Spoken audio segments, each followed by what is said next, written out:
अच्छा, अभी प्रशांत किशोर के मैंने कई ऐसे इंटरव्यू वाले वीडियो देखे जिसमें वो ये बात कह रहे हैं कि भैया हम तो सरस्वती के उपासक हैं और उन्हीं की कृपा से जो हम लोग को पैसा मिल रहा है, चंदा मिल रहा है, उसी से ये पार्टी चल रही है, उसी से ये चुनाव लड़ा जा रहा है, वगैरह वगैरह सारी चीजें। तो पहले तो मैं उनको ये कह देना चाहता हूं कि भैया हर वो व्यक्ति जो बुद्धि लगा रहा है वो मां सरस्वती का उपासक हो, ऐसा माना नहीं जा सकता है। एक चोर, एक ठग, एक दलाल, वो भी बहुत बुद्धि लगाता है। कैसे बिना बुद्धि लगाए आप किसी को ठग लेंगे? भाई आज से 13-14 साल पहले दिल्ली में भी एक ठग खड़ा हुआ था जिसका नाम था अरविंद केजरीवाल। उसने 12-13 साल तक जो है दिल्ली की जनता को ठगा। तो वो बुद्धि लगा रहा था, तो क्या मान लिया जाए वो मां सरस्वती का उपासक था? ऐसा नहीं है। देखिए, आपका आज तक का अगर जो इतिहास देखा जाए, जो पब्लिक डोमेन में है, तो आपका क्या काम रहा है? आप शुद्ध रूप से राजनीतिक दलाल के रूप में काम करते रहे।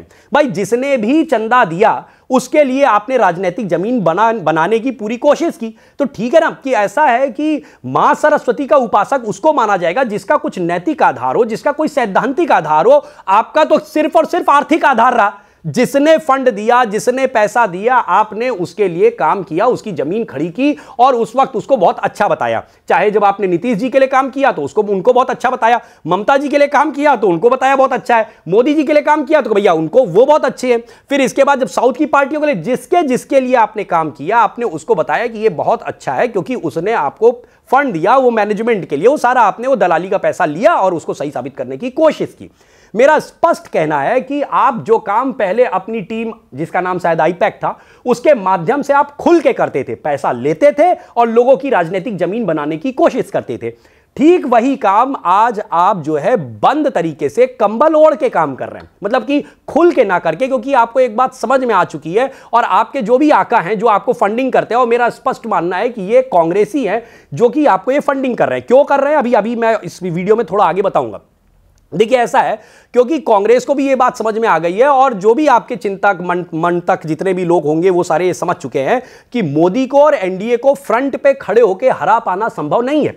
यही एक प्रयोग कांग्रेस ने आज से 13-14 साल पहले किया था अरविंद केजरीवाल के माध्यम से। अरविंद केजरीवाल को उन्होंने उस समय खड़ा किया ये सोच के कि भाई थोड़ा पढ़ा लिखा आदमी है, इसके ऊपर भ्रष्टाचार के सीधे कोई आरोप नहीं है, तो इसको खड़ा किया जाए, पीछे से सपोर्ट किया जाए। और उसको कहा कि हम ही को गाली देते देते खड़े हो और हमको गाली देते देते खड़े हो जाओगे और जब खड़े हो जाना, कुछ कर ले जाना, कुछ एनडीए को और मोदी जी को वहां दिल्ली में डैमेज कर लेना, तब फिर हमारी गोदी में आके बैठ जाना। ठीक वही काम हुआ कि नहीं हुआ? आप ध्यान से देखिए कि बहुत ज्यादा वो मोदी जी को भले डैमेज ना कर पाया, हो गया था वो काशी में उनको हराने के लिए, लेकिन खुद हार के दिल्ली वापस चला जाता है। लेकिन कम से कम दिल्ली विधानसभा में वो एनडीए को, वो भाजपा को वहां पे डैमेज कर सका। 3 चुनाव कम से कम अरविंद केजरीवाल जीत सका। ठीक है, वो ठगने की लगातार कोशिश कर रहा था, दिल्ली की जनता को समझने में 3 चुनाव लग गए और 3 चुनाव बाद जनता को यह बात समझ में आ गई कि ये एक बहुत बड़ा ठग है, इसे यहां से मार के भगाओ। और दिल्ली की जनता ने यहां तक कि उसकी सीट से भी उसको हरा दिया। तो इसलिए दिल्ली की जनता को समझने में थोड़ा समय लगा। तो जो ये प्रयोग कांग्रेस ने अरविंद केजरीवाल के माध्यम से किया था, चूंकि अब एके फ्लॉप हो चुका है, इसलिए कांग्रेस ने कहा कि नए मोहरे की जरूरत है और एके को छोड़ो, पीके को खड़ा करो और पीके को अब दूसरे राज्य में खड़ा करो। तो पीके को बिहार का जिम्मा दिया गया। और अभी मैं एक वीडियो सुन रहा था, कोई एक मुस्लिमों का जलसा चल रहा है जिसमें प्रशांत किशोर खुद खड़े होकर कह रहे हैं कि हम अभी बिहार में जो ये कर रहे हैं ये एक प्रयोग है और अगर इस प्रयोग को हम सफल बना ले जाते हैं तो इसी प्रयोग को हम फिर यूपी में और देश के दूसरे भागों में कर सकेंगे, जिसके माध्यम से ही हम एनडीए और मोदी जी को रोक सकेंगे। मतलब इनका कोई लक्ष्य नहीं है कि बिहार को कोई बहुत बदलाव लेके आना है, बिहार में कोई बहुत बड़ी उन्नति कर देनी है, नहीं।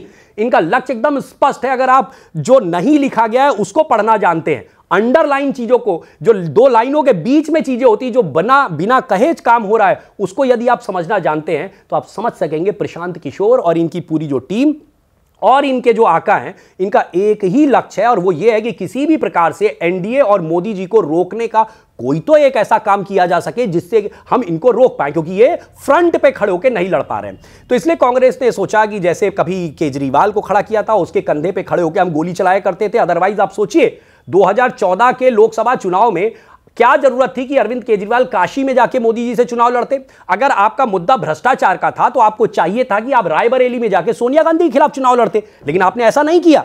आप 2014 के चुनाव में, जहां की मोदी जी पहली बार लोकसभा चुनाव लड़ने जा रहे हैं, आप उनसे लड़ने के लिए काशी में चले जाते हैं। तो भ्रष्टाचार का तो मुद्दा था ही नहीं। स्पष्ट हो जाता है कि 2014 में ही अरविंद केजरीवाल इसलिए चुनाव लड़ रहे थे क्योंकि उनको मोदी जी को और एनडीए को वहां पे रोकने की कोशिश करनी थी। कांग्रेस ने अरविंद केजरीवाल के माध्यम से एक कुशन तैयार किया था, एक ऐसा रास्ता बनाने की कोशिश की थी कि कांग्रेस अगर मोदी को गाली देगी तो जनता उतना विश्वास नहीं करेगी। अरविंद केजरीवाल जैसा एक नया आदमी खड़ा करो जिसके ऊपर कोई भ्रष्टाचार के बड़े आरोप नहीं है, और उनके माध्यम से मोदी जी को और एनडीए को गाली दी जाए और उनसे लड़ने की बात करी जाए, तो शायद जनता ज्यादा विश्वास करेगी और वो वहां पे उनके साथ जुड़ेगी। और जब जनता उनके साथ जुड़ जाएगी तो फिर उनसे कहेंगे अब आओ मेरी गोदी में बैठ जाओ। और अरविंद केजरीवाल ने ठीक वही काम किया कि आज वो इंडी गठबंधन या कहिए कि कांग्रेस के गठबंधन के लिए हमेशा लालायित रहते हैं और उनके साथ जुड़ के काम कर रहे हैं।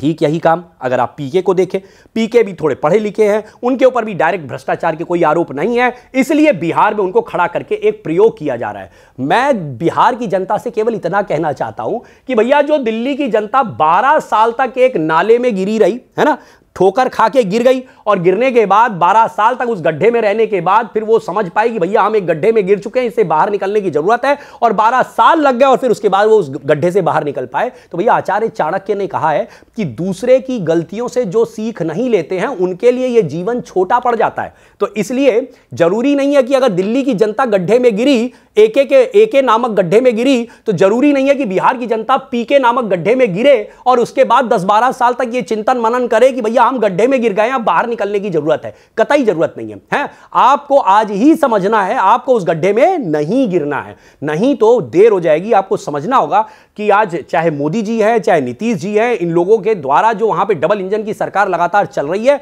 उसके माध्यम से बिहार में काफी बदलाव हुए हैं। यदि इस बदलाव में गतिरोध आया, किसी भी प्रकार से इसको अवरोध आ गया, कोई रोक दिया गया, तो जो एक एजेंडा चाहे कांग्रेस के माध्यम से या बाह्य ताकतों के माध्यम से जो भारत विरोधी ताकतें बाहर काम कर रही हैं, वो भी बहुत सारी कोशिश कर रही हैं किसी तरीके से मोदी जी और एनडीए को रोका जाए। आपको और हमको, जो यूपी बिहार का आदमी जो राजनीतिक रूप से बहुत परिपक्व माना जाता है, हमें और आपको समझने की जरूरत है। हम इस गड्ढे में, जो एके नामक गड्ढा था, वैसा ही आज पीके नामक गड्ढा आज खोदा जा रहा है। हम इस गड्ढे में कतई ना गिरे, कम से कम हम इतनी मैच्योरिटी जरूर दिखाएं। जय राम जी की।